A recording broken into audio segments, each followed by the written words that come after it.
So let me give you the concepts. We've talked a lot about time and how to control it, how to recognize it, how to understand and perceive it, how to compress it, how to expand it, how to value it, how others see it, how you actually see it, the forward or backward, the Friday, Monday. So we've covered a lot of ground very quickly on time.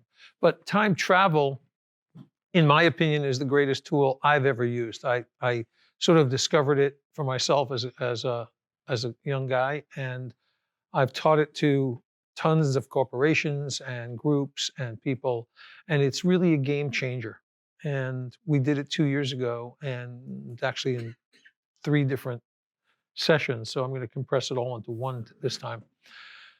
We are, and just to sort of go by rote here for a minute, we are as humans not capable of answering future tense questions. We just don't know how to do it because we're not wired that way. We don't see the future. We're not soothsayers. The predictions don't work. But what we can do is answer present tense and past tense questions very easily. That's our comfort zone. Interestingly enough, asking past tense questions is the most powerful form of use of time because your perspective is different. And as time moves on, your perspective changes and changes. The problem, of course, also is that your memory of those events changes. Eyewitnesses, it turns out in court, are the least valuable resources. So, and your memories can be manipulated any which way by skilled people. However, there are some cases where your memory of things is infallible. It just can't be changed. It's too imprinted. And so we use that as an anchor. So everyone who's tried to answer future tense questions comes out with the concept of, we're going to rewire the brain so it can answer future tense questions. That's how they approach this. Really? Well, I'm going to rewire this car so we can do 0 to 600 miles in less than a half a second. It can't be done. Or I'm going to travel to another planet using warp drive. It can't be done with our current knowledge. You cannot rewire your brain. It's been millions of years of evolution to get us to where we are. And maybe in 4 million years or 40 million years, it's possible. But right now, we can't rewire our brains. By the way, when people tell you you use only 10% of your brain, everyone knows that's a ridiculous statement, right? You use 100% of your brain all the time. So if you can't rewire the brain, and we know that, as I've mentioned to most of you, every project has 3 aspects to it. Project X, the Project X you plan to do, the Project X you actually do, and the Project X a year later you look back in hindsight and wish to God you had done. We know that the last of that is the most powerful. But again, we can't rewire and ask future tense questions. So we're stuck with waiting a year or more to get to that 3rd aspect of our project. Always, of course, with regret, because, oh, if only, and what if, and on and on and on.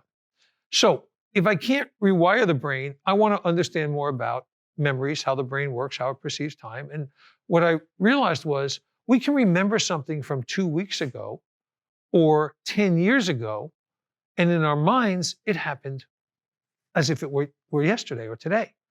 Vividly, in color, Technicolor, widescreen, 4K, 8K, and it's real to us. So we have the ability to compress time. We have the ability to manipulate it. We have the ability to see things over and over. Memory is fragmented. It's like, on a computer disk, it's all in different places, but it's indexed. So our brain can index it and bring it up. So we have this incredible ability. It's just that when we look to tomorrow, it's a blank screen. And I say, well, that's kind of unfortunate because there's so much richness to be found there. So instead of trying to rewire the brain to answer future tense questions, I said, what if we could just move the brain and go into a time machine and put it 5 years in the future and put the brain in that world 5 years from now? I'm not looking to answer future tense questions. I'm just looking to move my brain to 2025. So how do I do that? And we're going to get into the techniques of how to do that in just a second. But if I could accomplish this, and I promise you can, then I would be able to look back to 2020 with what? With hindsight. I'd be able to look at my project from 5 years in the future, assuming I can get my brain there, and start looking at aspects of my project from a future perspective. So I'm not rewiring the brain, I'm using the brain at what it does best, answering past tense questions.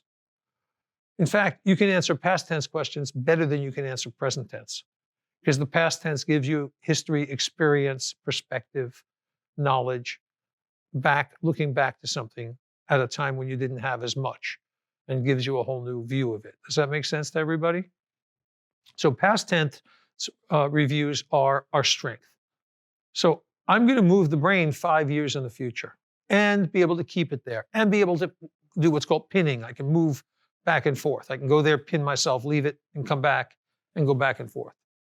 So we're going to talk about how to get there in just a second, how to stay there.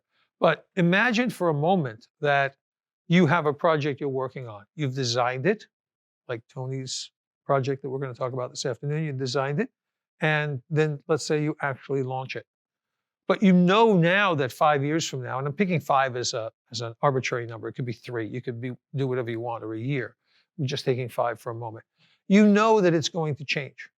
No matter what you build 5 years from now, it's going to change. So let me give you some of the perspectives for just a moment. Because again, after lunch, I'm going to teach you how to get there. But let's for a moment pretend you're there. So somebody launches a software product, okay? And what happens, and I'm going to try my little whiteboard and see if I can make this little one work.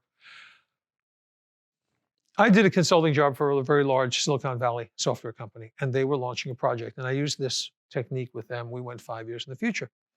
And I said, okay, it's 5 years ago that you launched. See, I didn't want open-ended questions. I didn't want to say, well, what happened? Because it's too broad. First of all, I'm having them live 5 years in the future, which I got them there, and I'll get you there after lunch.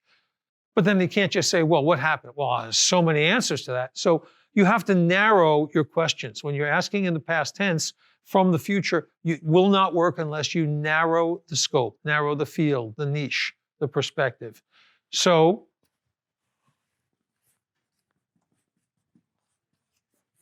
what did the critics say when you came out?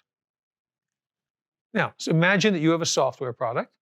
Here are the things you know about your software product. You know the day you launch it, it's not complete. You know it's what version 2 and version 3 are going to be, and you know what version 2 and 3 are, because you've planned that out. You know that 6 months later we're going to do version 2, and a year or 2 years later we'll have version 3. You know what's there. So what did the critics think of your version 1? Now you look back, and all of a sudden you start focusing on what you know to be the deficiencies that you have buried. You've buried them out of necessity because you want to get it out onto the street. It's how our brains work in the present. It's how the subconscious mind works. So you don't acknowledge them. Oh, they're just little things. So what the critics say are, and we write this out, what are the pros and what are the cons? And you have a goal here, because you have to keep this structured. What's your goal for the cons? You have a one-word goal for the cons, and that is none. What did it take 5 years ago to get the critics to say none? And now you focus on what's wrong with your software that you will not acknowledge right now, or the things you know that are going to be fixed in version 2 and version 3, and then you start questioning and saying, okay, what is it going to take to put version 2 and 3 in now? How much more lift is there? Yeah, it takes 80% of the energy to get the space shuttle the first 100 feet up in the air, but then it's a cakewalk.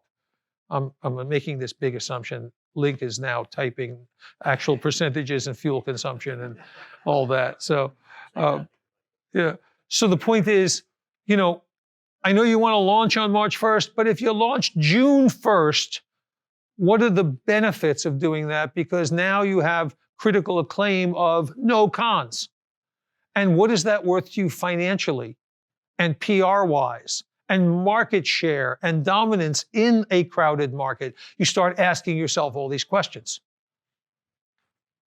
So now what I'm doing is, because you're in 5 years in the future and you're looking back, I'm opening your mind up to the realities you know that are buried back in your subconscious that you don't want to acknowledge. Now it's easy to acknowledge it. So I'm giving you a tool to be able to look at things you're not looking at.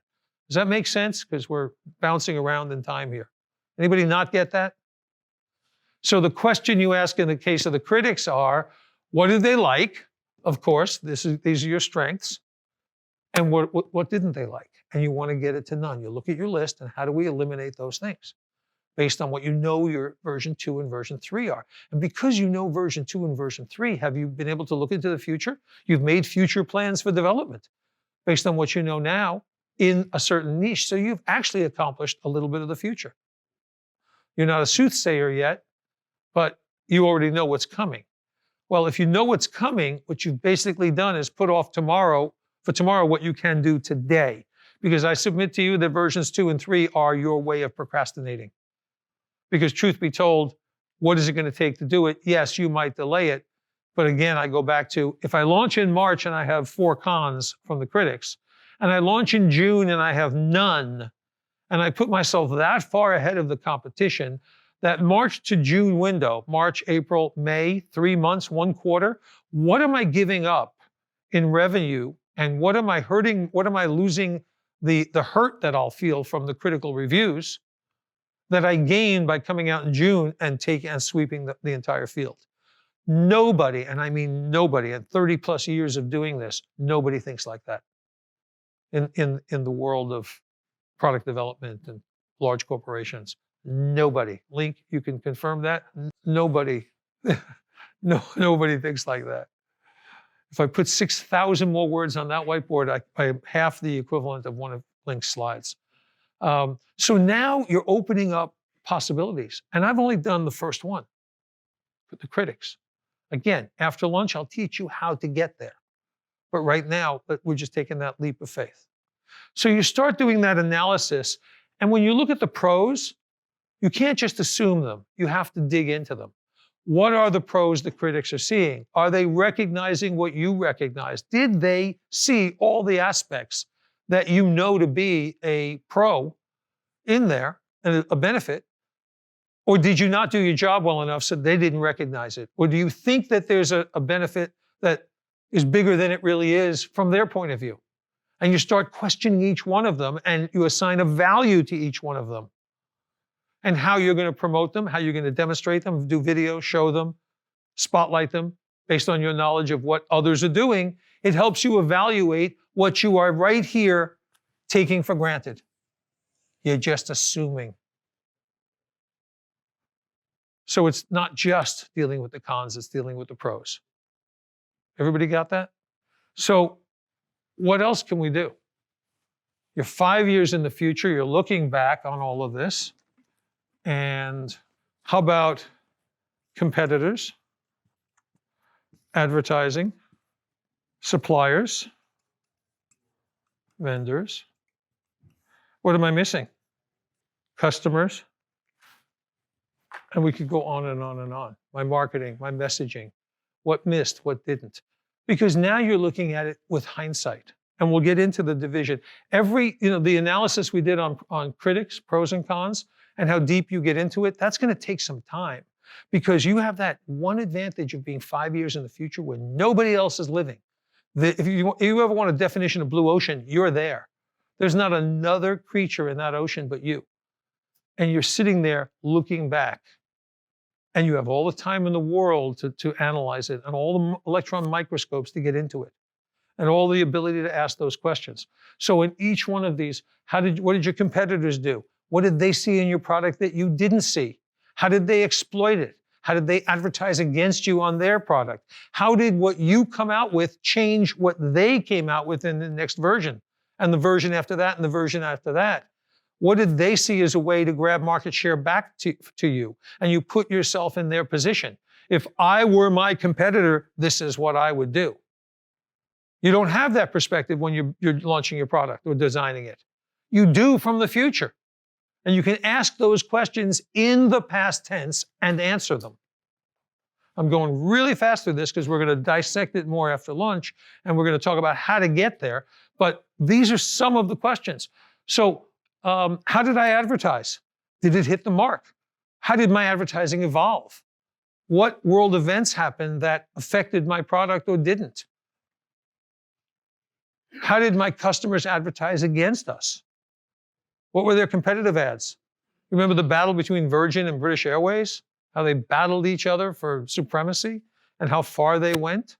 Imagine having that perspective from the future. Suppliers and vendors, what happened? Could they keep up? Did they have improvements that they could offer? How did I capitalize on their strengths? Where were my negotiating points? Did someone else come in and take a vendor away or a supplier? And then my customers, what did they think? What did they say on social media? What comments did they make? What did they say on the phone? What happened when we polled them? How did they use it? How did they discover a use for it that we didn't see? What problems did they have with it? Why did some of them not like it? Did the performance exceed their expectations? And how were those expectations formed by what we did? And how could we have controlled those expectations in a better way?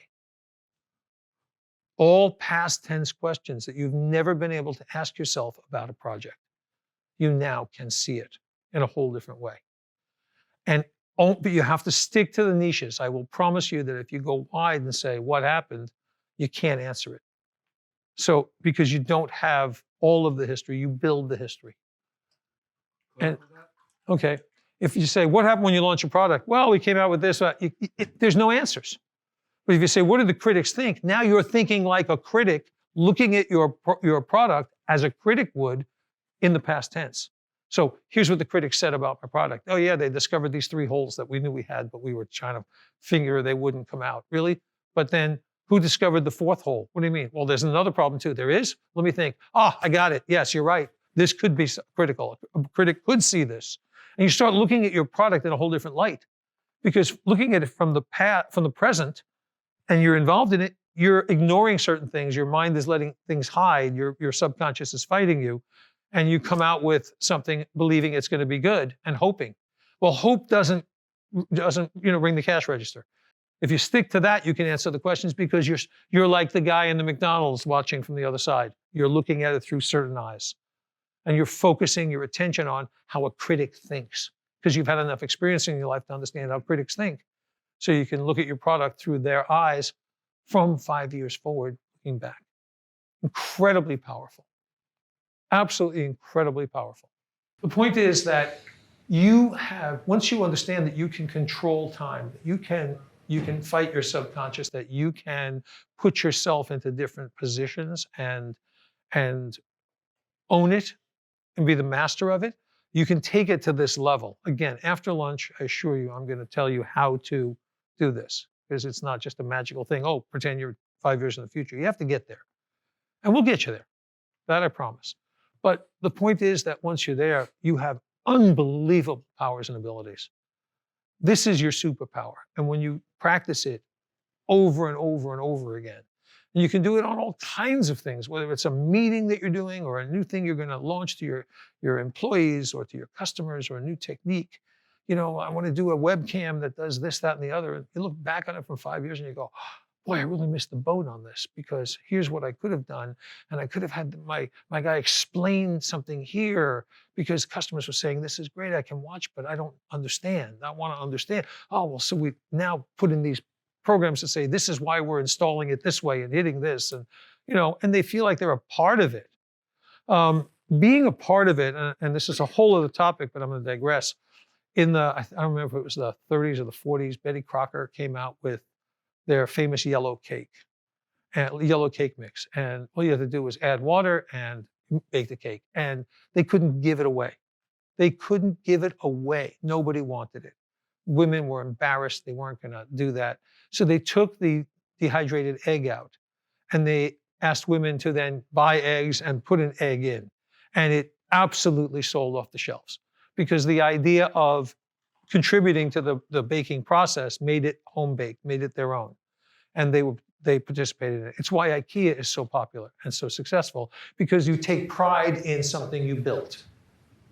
And so that pride was missing.